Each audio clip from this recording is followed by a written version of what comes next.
வணக்கம். தமிழகம் செய்திகளோடு இணைந்து கொள்ளும் நான் மகளினி கமலநாதன். முதலில் தலைப்புச் செய்திகள். ரணிலின் தலைமைத்துவத்தில் நாடு மீள கட்டியெழுப்பப்பட்டது. யாழில் பெருமளவான கசிப்பு மற்றும் கோடாவுடன் ஒருவர் கைது. மனித உரிமைகள் பேரவையின் பரிந்துரைகளை இலங்கை அரசு செயற்படுத்த வேண்டும். இந்திய வெளியுறவு அமைச்சர் நாட்டை வந்தடைந்தார். பொசாட் பௌர்ணமி தினத்தை முன்னிட்டு விசேட போக்குவரத்து சேவைகள். வரலாற்று சிறப்புமிக்க நயனாதிப நாகபூசணி அம்மன் ஆலயம் வருடாந்திர தேர் திருவிழா. அதிரடி அறிவிப்பை வெளியிட்ட சிறைச்சாலைகள் திணைக்களம். இனி வருவன விரிவான செய்திகள். முதலில் இலங்கை செய்திகள். அனைத்து அம்சங்களினாலும் வீழ்ச்சியடைந்த நாட்டை மீள கட்டியெழுப்ப ஜனாதிபதி ரணில் விக்ரமசிங்கவின் சரியான தலைமைத்துவம் பெரும் உதவியாக அமைந்ததாக கால்நடை வளங்கள் அபிவிருத்தி ராஜாங்க அமைச்சர் DP கேரத் தெரிவித்துள்ளார். ஜனாதிபதி ஊடக அமையத்தில் நேற்று நடைபெற்ற ஊடகவியலாளர் சந்திப்பிலே அவர் இதனை தெரிவித்துள்ளார். அனைத்து துறைகளிலும் வீழ்ச்சியடைந்த நாட்டை மீட்பதற்கு தேவையான வேலை திட்டத்தை செயற்படுத்த அமைச்சர் என்ற வகையில் பொறுப்புடன் செயற்பட்டோம். நாட்டில் உணவு பற்றாக்குறை ஏற்பட்டிருந்த வேளையில் எமது அமைச்சின் பொறுப்பான நடவடிக்கையினால் அந்த ஆபத்து முற்றாக மறைந்துள்ளது. ஜனாதிபதி ரணில் விக்ரமசிங்கவின் சரியான தலைமையின் கீழ் அமைச்சரவை தலைமையிலான அரசாங்கம் நாட்டின் நெருக்கடியிலிருந்து மீட்பதற்கு அர்ப்பணிப்புடன் செயற்பட்டது. மேலும் சட்ட கட்டமைப்பு மறுசீரமைக்க தேவையான பல சட்டமூலங்களை நிறைவேற்றி நாட்டை சரியான பாதையில் வழிநடத்த முயற்சிகள் மேற்கொள்ளப்பட்டுள்ளன. ஊழலை தடுக்கவும் சட்டத்தின் ஆட்சியை பாதுகாக்கவும் தேவையான நடவடிக்கைகள் எடுக்கப்பட்டுள்ளன. தேவையான முறையில் சர்வதேச ஆதரவு கிடைத்துள்ளதால் தான் இப்படி ஒரு திட்டத்தை அமல்படுத்த முடிந்தது. அதற்கு ஜனாதிபதி ரணில் விக்ரமசிங்கவின் வழிகாட்டல் மற்றும் உறவுகள் மிகவும் முக்கியமானதாக இருந்தது. கொரோனா பாதிப்பால் உலகில் பல நாடுகளில் பொருளாதாரம் வீழ்ச்சியடைந்துள்ளது. சில நாடுகள் இன்னமும் அந்த நிலையில் மீள முடியவில்லை. ஆனால் 2 வருடங்களற்ற குறுகிய காலத்தில் அதிலிருந்து விடுபட்டு நாட்டை சரியான பாதையில் கொண்டு செல்ல எம்மால் முடிந்தது.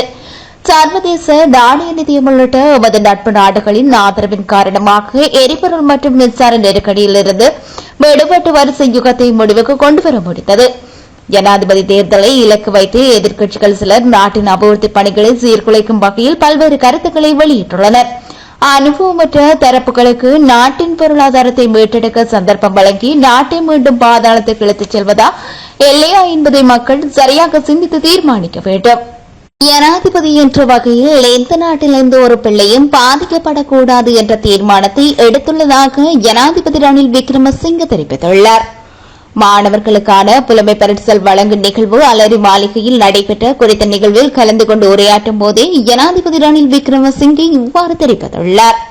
இதுகுறித்து ஜனாதிபதி மேலும் தெரிவித்துள்ளதாவது: இந்நாட்டு பிள்ளைகளுக்கு இன்று மிகவும் மகிழ்ச்சியான நாள். முதலில் இந்த உதவித்தொகை பெறுவதற்கு உங்கள் அனைவருக்கும் வாழ்த்துக்களை தெரிவித்துக் கொள்கிறேன். இத்திட்டத்தின் கீழ் 1 லட்சம் உதவித்தொகை வழங்கப்பட்டுள்ளது. உயர்தரம் கற்கும் மாணவர்களுக்கு 6000 ரூபாய் உதவித்தொகையும் வழங்கப்படுகிறது. இந்த புலமை பரிசை வழங்க ஜனாதிபதி நிதியத்தில் இருந்து 4 பில்லியன் ரூபாய் ஒதுக்கியுள்ளோம். கடந்த 3 வருடங்கள் நாம் அனைவரும் கடினமான காலமாக அமைந்தது.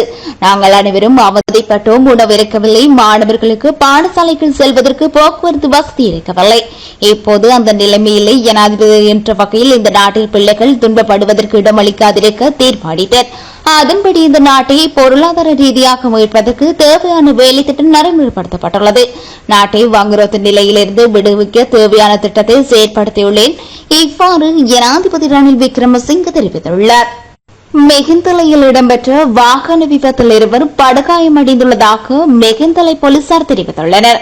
யாழ்ப்பாணத்திலிருந்து தம்புள்ளை நோக்கி பயணித்த மரக்கறிகளை ஏற்றிக்கொண்டு லொரியொன்று இன்று அதிகாலை மெகிந்தலை பலுகசவிக பகுதியில் வேதையில் நிறுத்தி வைக்கப்பட்டிருந்த எரிபொருள் ஏற்றிச் சென்று லொரியுடன் மோதியதில் இந்த விபத்து இடம்பெற்றுள்ளது.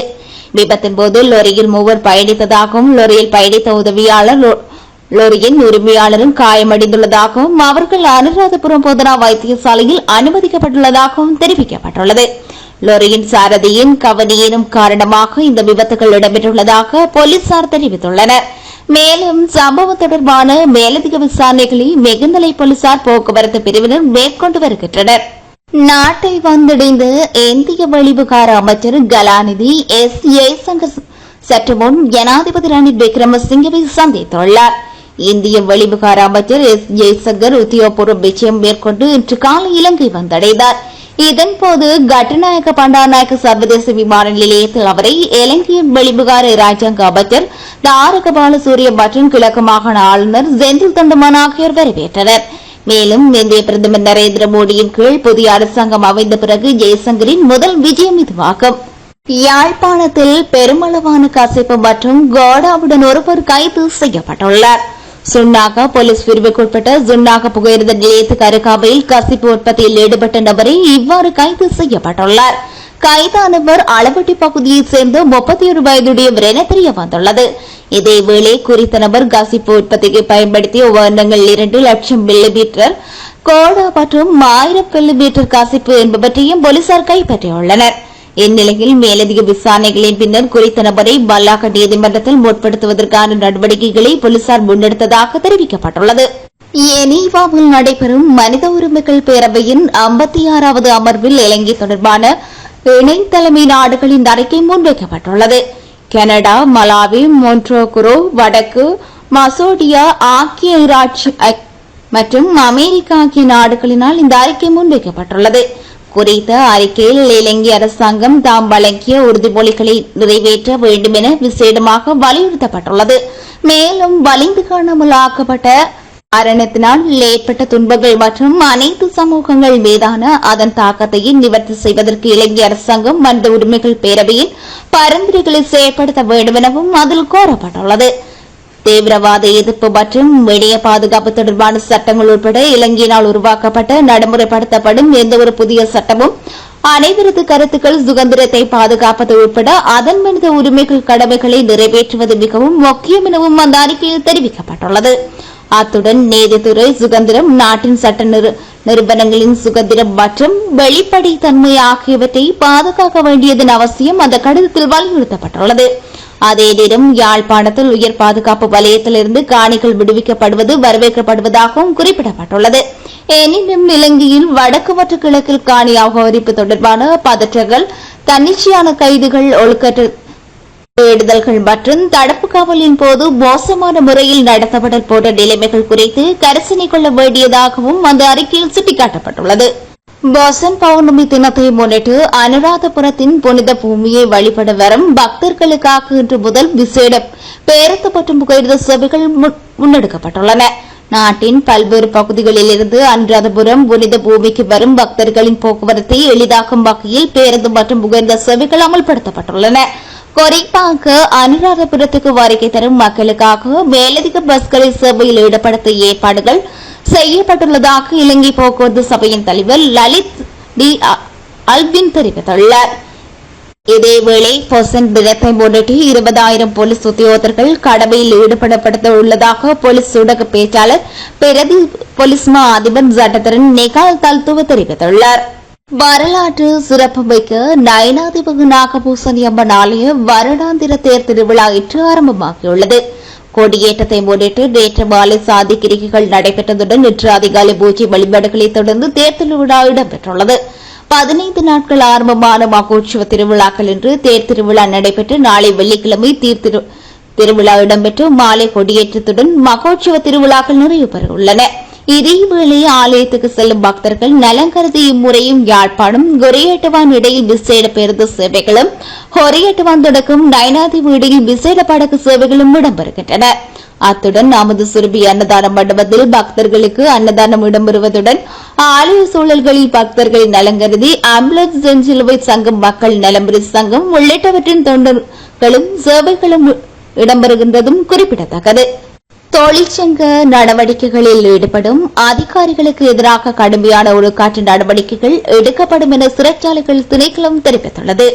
இதேவேளை தொழிற்சங்க நடவடிக்கைகளில் ஈடுபடுவதற்கு சிறைச்சாலை உத்தியோகத்தர்களுக்கு சட்ட ரீதியான உரிமை கிடையாது எனவும் அதன் ஊடக பேச்சாளர் சிறைச்சாலை ஆணையாளர் காவலி பி திசநாயக்க தெரிவித்துள்ளார். இதுகுறித்து அவர் மேலும் தெரிவிக்கையில், அண்மையில் அதிகரிக்கும் குழு ஒன்று மற்றவர்களை மிரட்டியதாக எங்களுக்கு தெரிவிக்கப்பட்டது. இச்சம்பவத்துக்கு எதிராக ஒழுக்காற்று நடவடிக்கை எடுக்கப்படும் என தெரிவித்துள்ளார்.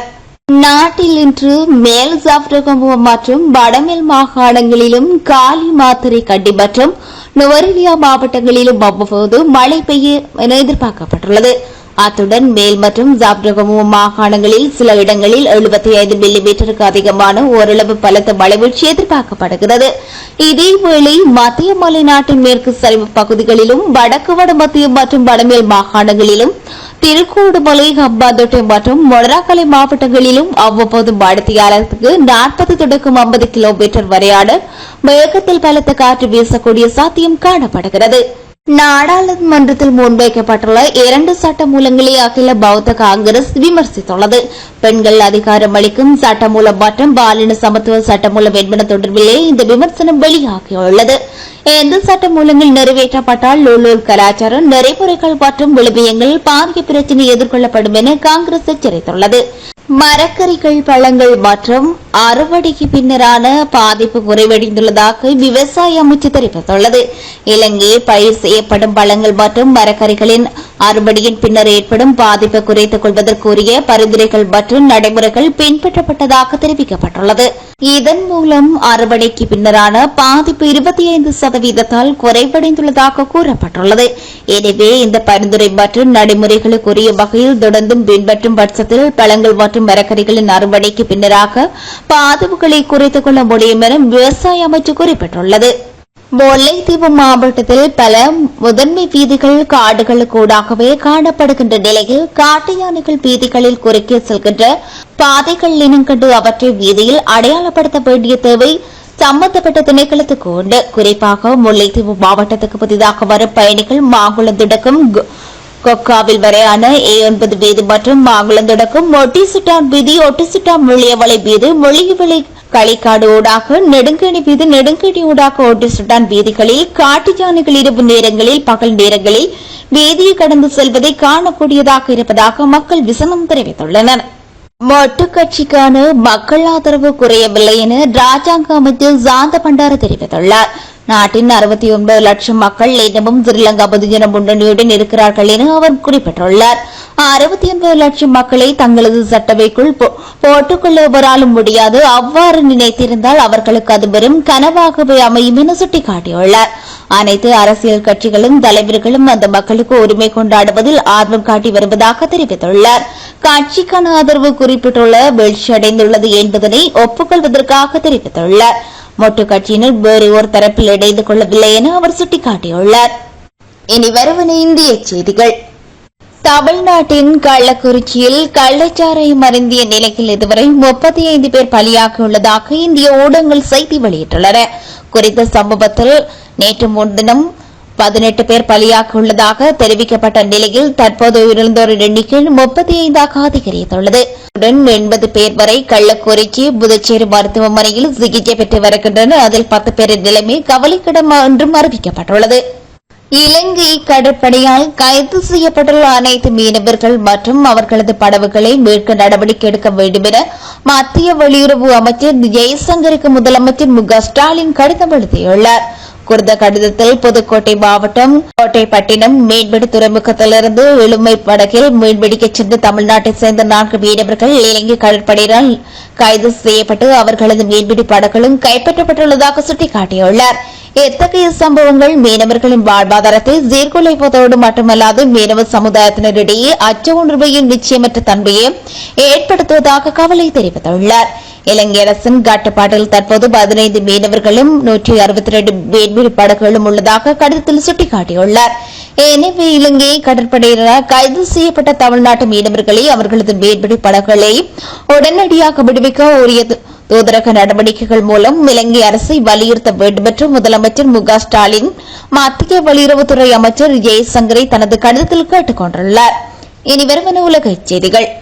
செங்கடல் வழியாக சென்ற லைபீரியா கொடியேற்றப்பட்ட கேரஸ் நிறுவனத்துக்கு சொந்தமான சரக்கு கப்பல் மீது கவுதி கிளர்ச்சியாளர்கள் நடத்திய தாக்குதலில் அந்த கப்பல் கடலுக்குள் மூழ்கியதோடு குறித்த கப்பலில் மாணவி உயிரிழந்துள்ளார் என பிராந்தியம் தெரிவித்துள்ளது. பிரித்தானியா இராணுவத்தின் கடல் வர்த்தக கண்காணிப்பு பிரிவு வெளியிட்டுள்ள அறிக்கையிலே இந்த விடயம் தெரிவிக்கப்பட்டுள்ளது. லைபீரியா கொடியேற்றப்பட்ட கிரேஸ் நிறுவனத்துக்கு சொந்தமான MV டியூட்டர் என்ற கப்பல் மீதே கவுதி கிளர்ச்சியாளர்கள் தாக்குதல் மேற்கொண்டுள்ளனர். தாக்குதலில் குறித்த கப்பல் பலத்து சேதமடைந்த நிலையில் கடலில் மூழ்கியுள்ளதாகவும் கப்பலின் மாலுமி எதனால் உயிரிழந்துள்ளார் என்றும் குறிப்பிடப்பட்டுள்ளது.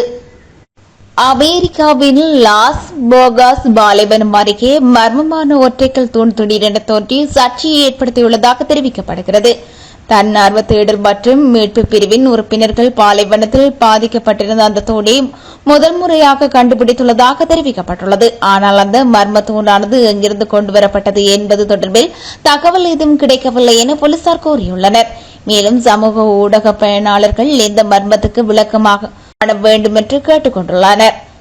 கனடாவின் வெஸ்ட்ஜெட் விமான சேவை நிறுவனம் 40 விமான பயணங்களை ரத்து செய்வதாக அறிவிப்பொன்றை வெளியிட்டுள்ளது. குறித்த விமான சேவை நிறுவன பணியாளர்கள் இன்று பணி புறக்கணிப்பில் ஈடுபட்டுள்ளதால் பயணங்கள் ரத்து செய்ய முடிவு செய்துள்ளதாக தெரிவிக்கப்பட்டுள்ளது.